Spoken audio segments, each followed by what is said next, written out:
लेकिन कल मार्केट बंद होने के बाद कई सारे नतीजे आए। किस तरह के वो नतीजे रहे और मार्केट्स कैसे रिएक्ट कर सकते हैं उन नतीजों पर, ये बताने के लिए अब हमारे साथ शरद जुड़ चुके हैं।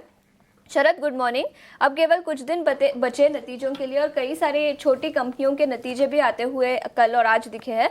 बताएं कैसे रहे नतीजे? आशीषा, मेरा एक चेहरे पे स्माइल भी है। इसका एक रीज़न है कि अर्निंग सीजन अब कंप्लीट हो चुका है और हमारा एनालिस्ट लोग का जो एक महीना जाता है वो बहुत बिजी रहता है। आपको भी पता है कितना हार्ड होता है। निफ्टी अर्निंग्स अब पूरे खत्म हो चुके हैं 50 और एक्सपेक्टेशंस की अगर बात करें निफ्टी की तो हम कह सकते हैं कि बेटर देन एस्टिमेट्स रहता है। Q3 एक्सपेक्टेड था कि बहुत खराब जाएगा पर उतना भी खराब नहीं गया। अगर मैं सिंप्लीफाई करके आपको बताऊं तो अब हम बात करते हैं अर्निंग्स पे। हिंडाल्को आखिरी निफ्टी अर्निंग्स है, largely inline set of numbers है। हायर एल्यूमिना प्राइसेस और एल्यूमिनियम प्राइसेस से रेवेन्यू ग्रोथ आई। डेट लेवल ज़रूर बढ़े लेकिन जो आपकी कॉपर बिजनेस है वो अनुमान से बेहतर आया है। तो largely inline set of numbers जो है हिंडाल्को के लिए हम कहेंगे। मणप्पुरम फाइनेंस की बात करें तो यहाँ पे कमज़ोर नतीजे देखने मिले हैं। स्टैंड अलोन रिजल्ट्स डिसेंट है लेकिन कंसोलिडेटेड ले तो आशीर्वाद फाइनेंस करके जो उनकी आम है वहाँ पे कमज़ोर नतीजे देखने मिले हैं। और ओवरऑल जो एनपीए है ये अभी भी बढ़ रहा है। तो ऑफकोर्स इसमें देखना होगा कि मैनेजमेंट कमेंट्री क्या आती है। खास करके जो एमएफआई सेगमेंट है वहाँ पे इम्प्रूवमेंट हो रहा है कि नहीं हो रहा है, कि अभी भी डिटोरिएशंस लगे हुए हैं। यूनाइटेड ब्रूअरीज की बात करें तो वॉल्यूम ग्रोथ जो है लगभग 8% आया है। एस्टिमेट से बेटर आया है। एस्टिमेट लगभग 6 to 7% था।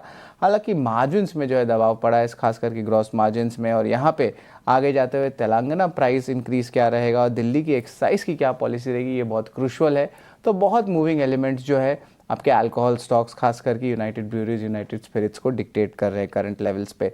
नज़ारा टेक की बात करें तो मिक्स सेट ऑफ नंबर्स आए हैं। तो लार्जली हम कहेंगे कि ये नंबर आप कंपेयर नहीं कर सकते। कुछ एक्विजिशंस आए हैं, उस एक्विजिशंस के उन्होंने रेवेन्यू रिकॉग्निशन की है तो स्क्रीन में नंबर ज़रूर आ रहे हैं लेकिन आप कंपेयर नहीं कर सकते। दीपक नाइट्राइट की बात करें तो आखिर में बहुत कमज़ोर नतीजे देखने मिले हैं। पैट में लगभग 50% का सिक्वेंशियल डिग्रोथ आया है और मार्जिन्स भी देखें तो 580 बेसिस पॉइंट्स बढ़ गया है।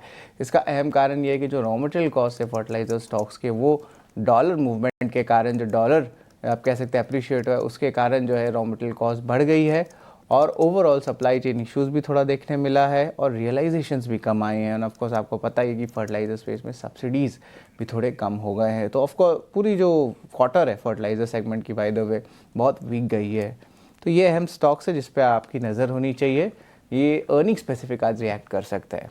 बिल्कुल, तो नतीजों के दम पर Hindalco, United Breweries, Manappuram Finance, Deepak Nitrite जैसे कई सारे स्टॉक्स जो फोकस में रहेंगे। लेकिन